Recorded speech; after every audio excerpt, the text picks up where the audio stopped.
नवी मुंबई येथील professor advocate Priyanka डोके Mandlik, HOD of LLM department, doctor DY Patil college of law Nerul यांना दिल्ली येथील आयोजित एका कार्यक्रमात इंटरनॅशनल अचिव्हर अवॉर्ड यांच्या वतीने अकॅडमिक लीडरशिप एक्सलन्स अवॉर्ड आणि सोशल जस्टिस चॅम्पियन या 2 अवॉर्डने एकाच वेळी सन्मानित करण्यात आले। त्यांनी वकिली आणि प्रोफेसर या क्षेत्रात उल्लेखनीय कामगिरी केली आहे।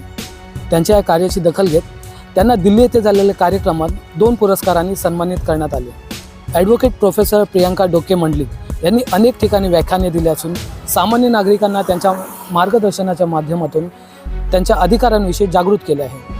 मग ते सायबर क्राईमविषयी माहिती देणे असो किंवा मानवाधिकार काय आहेत, त्याचे महत्त्व कशा प्रकारे जाणून घेऊन आपले हक्क कशा प्रकारे मिळवून घ्यायचे, अशा प्रकारची जनजागृती केली आहे। अगदी काही दिवसांपूर्वीच कुर्ला येथे आयोजित एका कार्यक्रमात प्रियंका मॅडम यांनी PIL म्हणजेच पब्लिक इंटरेस्ट लिटिगेशन या विषयावर उपस्थित नागरिकांना बहुमूल्य असे मार्गदर्शन दिले होते, ज्याच्यामध्ये विद्यार्थी तसेच तरुण वर्ग आणि ज्येष्ठ नागरिक यांनी सुद्धा आपली उपस्थिती लावली होती आणि त्यांच्याकडून मार्गदर्शन घेतले होते।